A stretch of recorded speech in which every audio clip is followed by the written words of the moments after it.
So hello people. Matrix chapter बहुत ज़्यादा आता है और लाइक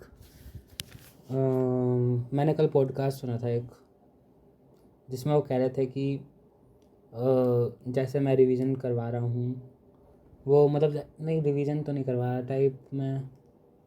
वो कह रहे थे कि one shot is very fuck thing. So yeah it is very fuck thing, but जो मैं करवा रहा हूँ वो रिवीजन है। तो आई थिंक लाइक मतलब कल जो पॉडकास्ट था जैन एक्सेस वाली, उसमें आया था मैथ्स अनप्लग्ड के साथ कि भाई जो पढ़ाने का और पढ़ने का तरीका है वो बहुत गलत है। लाइक मतलब हाँ, गलत कह रहे थे वो, क्योंकि फॉर्मेलिटी जहाँ आ जाती है वो गलत हो जाता है काम। एंड मैं जो करवा रहा हूँ वो एक रिवीजन है। रिवीजन मतलब दोबारा से देखना, बस दिखा रहा हूँ मैं तुम्हें। सो ये बहुत शॉर्ट हैंड और बढ़िया सी रिवीजन होने वाली है चैप्टर मैट्रिक्स की। And let's get started with क्या, डेफिनेशंस। तो किसी मैट्रिक्स को कैसे लिखते हैं? ए I J A M cross N, जहाँ पे एम है रोज़, एन है कॉलम, एंड इन दोनों को मिलकर कहते हैं हम ऑर्डर, है ना। तो एम क्रॉस एन क्या है? ऑर्डर है। एम है रोज़, एन है कॉलम्स। तो और टोटल नंबर ऑफ़ एलिमेंट्स कैसे आता है? नंबर ऑफ़ एलिमेंट्स कैसे निकालेंगे? जैसे कि मैंने कही कोई 3x3 मैट्रिक्स है, 3x3 ए 3x3, तो इसे कैसे लिखेंगे? A B C 1 2 3 alpha beta gamma. तो इसके अंदर कितने एलिमेंट आ गए? 9 एलिमेंट आ गए, और 3 × 3 × 9 होता है। तो M cross N equal total elements.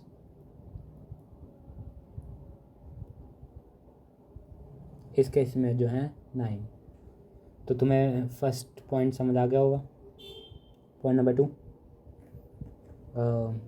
Types of matrix.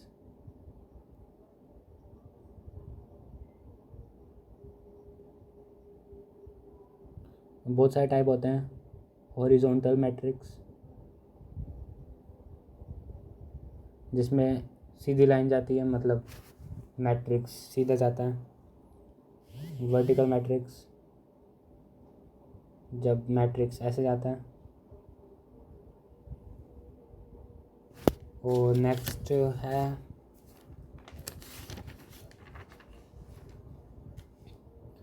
मतलब इसमें क्या होता है, हॉरिजॉन्टल में एम क्रॉस एन का होता है, तो एम छोटा होता है एन से, तब हॉरिजॉन्टल मैट्रिक्स आएगी। और जब एम बड़ा हो जाएगा एन से, वर्टिकल मैट्रिक्स आएगी। फिर आते हैं रो मैट्रिक्स, जब 1 क्रॉस एन का ऑर्डर हो जाता है। नेक्स्ट आएगी कॉलम मैट्रिक्स, एम क्रॉस 1 का हो जाता है हमारा। फिर आती है null या फिर ज़ीरो मैट्रिक्स। ये क्या होती है? इसका मतलब वैल्यू का जो एब्सोल्यूट आएगा वो ज़ीरो आएगी, ज़ीरो एम क्रॉस एन, है ना। तो ऑल एंट्रीज एलिमेंट की ज़ीरो जाएगी। नेक्स्ट आएगी स्क्वायर मैट्रिक्स, ठीक है। सो इसमें क्या होता है, जो मैट्रिक्स डिटर्मिनेंट होता है वो ए आई जे का मोड के बराबर जाता है, और स्क्वायर मैट्रिक्स में एम बराबर एन जाता है। और A I J and A J I conjugate elements होते हैं।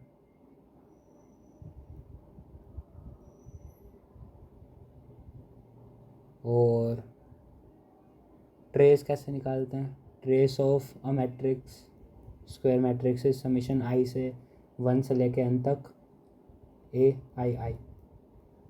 ट्रेस याद रखना, जेई मेंस में क्वेश्चन आया हुआ है। अब स्क्वायर मैट्रिक्स के टाइप पढ़ेंगे हम। Types of square matrix.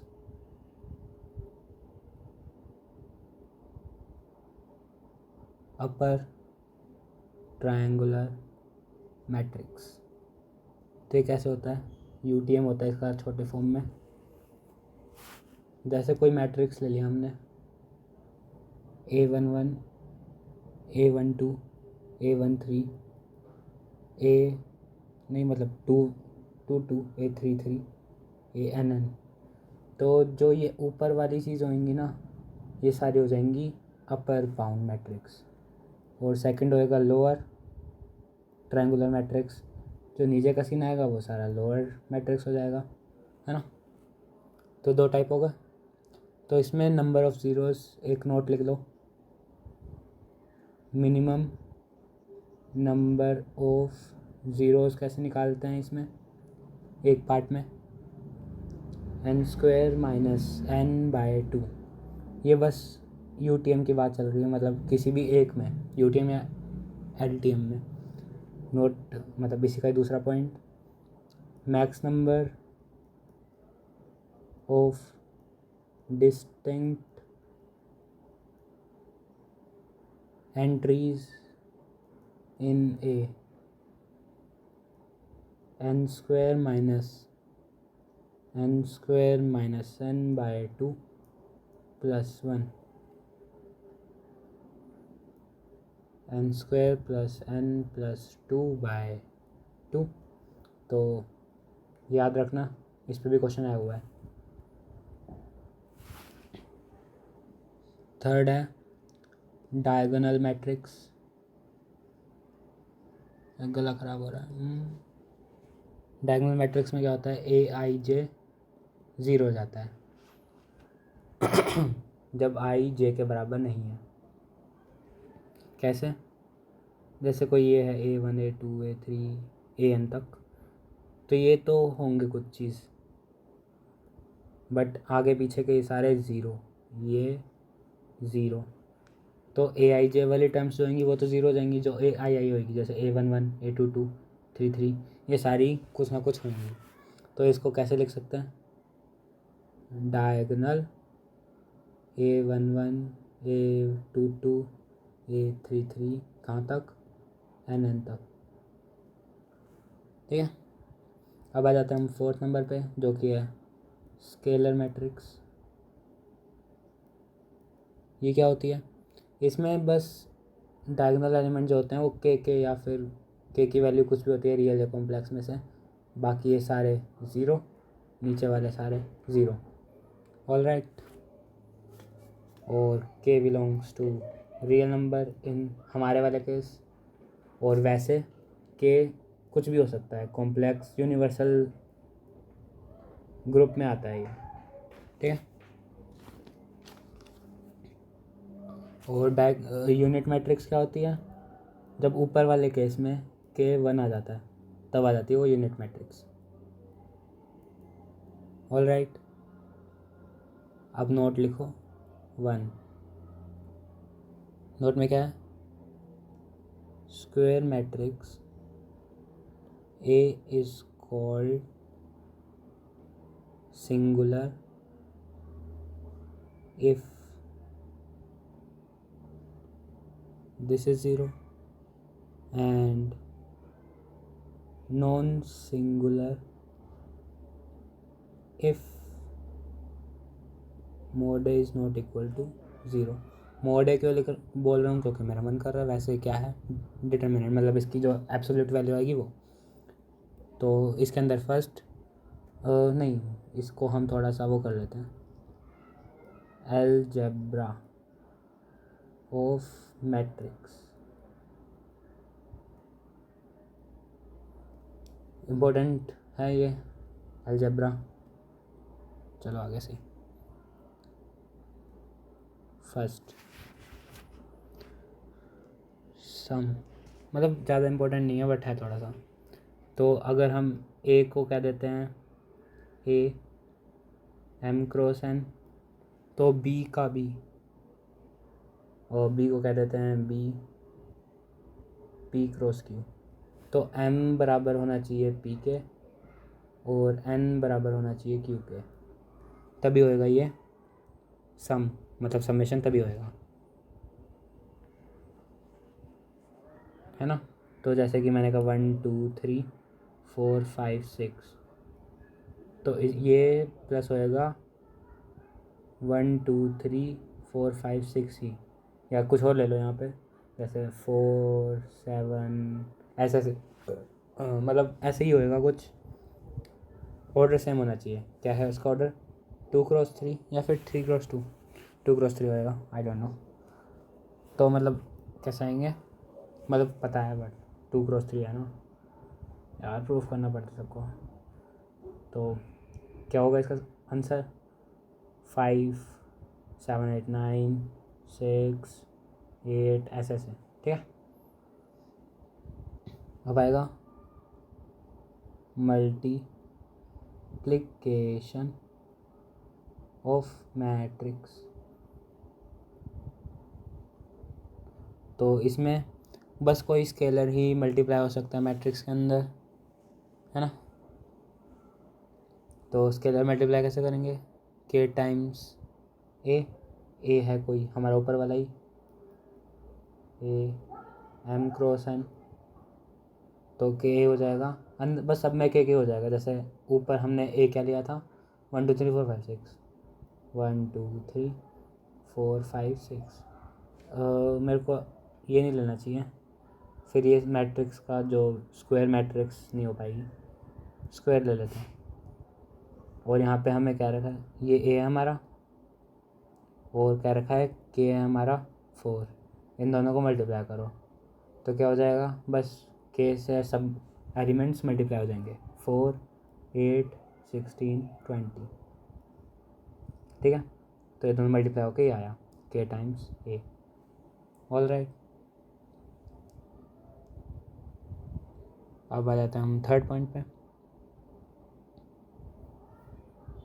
तो a दे रखा है a i j m cross n, और b दे रखा है b i j p cross q। तो for a b to be defined n equal p, तो ए बी को अगर मल्टीप्लाई करना है तो n जो होना चाहिए वो p के बराबर होना चाहिए, मतलब फर्स्ट वाले का कॉलम सेकंड वाले के रो के बराबर होना चाहिए, ठीक है।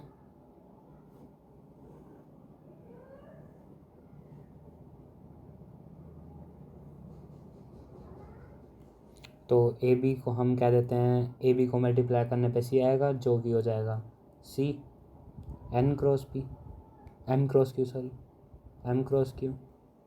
और सी डिफाइन कैसे होएगा, आई जे, सबमिशन करेंगे आर 1 से एन तक, A I R B R J, ठीक है। कितने चटक पड़ोसी हैं, रात में बनानी चाहिए वीडियो 1 2 बजे, जब सब सो जाए, शांति हो। Points to remember, points to remember. तो पॉइंट्स टू रिमेंबर बहुत सारे हैं, 20 हैं अभी तो, नहीं 23 हैं, चलो करते हैं कोई बात नहीं। फर्स्ट पॉइंट,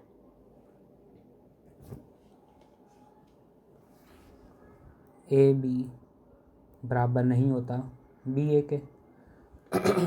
लाइक मतलब अगर हमने ए बी को मल्टीप्लाई करा तो उसका सी जो आंसर आएगा वो बी ए को मल्टीप्लाई करेंगे तो नहीं आएगा, क्योंकि हमने कहा था एन बराबर पी होना चाहिए, है ना।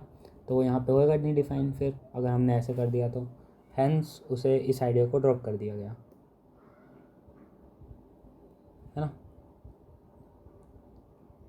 सेकंड, ए टाइम्स के बी बराबर होगा के टाइम्स ए बी का, ठीक है। थर्ड पॉइंट, ए बी को मल्टीप्लाई करके डॉट करो सी से, वो बराबर होगा ए को मल्टीप्लाई करेंगे BC से, जो कि बराबर होएगा ABC के। Fourth point, 4AB and BA both to be defined.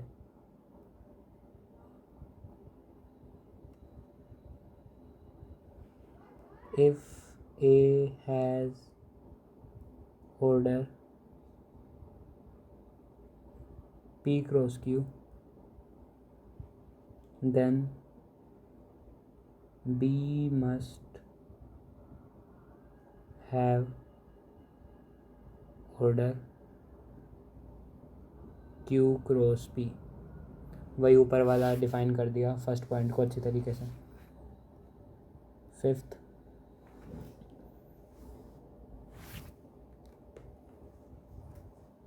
if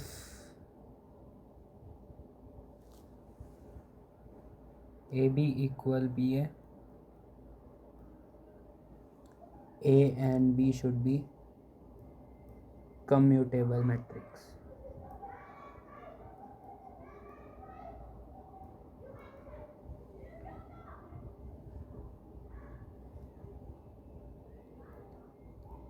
AB को -BA करने के लिए A और B क्या हो जाएंगे? एंटी कम्यूटेबल मैट्रिक्स या ग्रुप ऑफ मैट्रिक्स। सेवंथ, अगर A and B are square matrix, then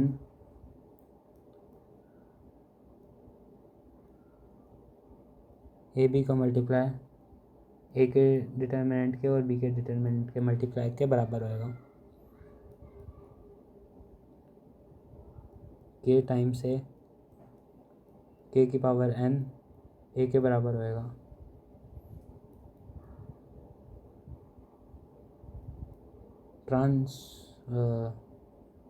क्या कहते हैं इसे,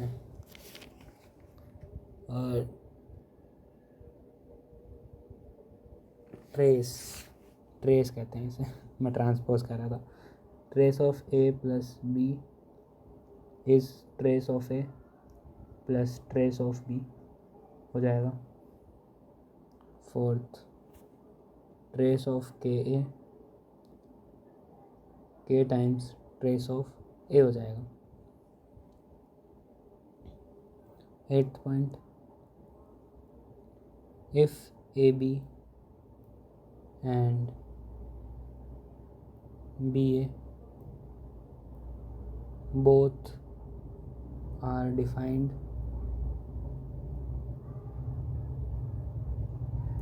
then trace of AB equal trace of BA।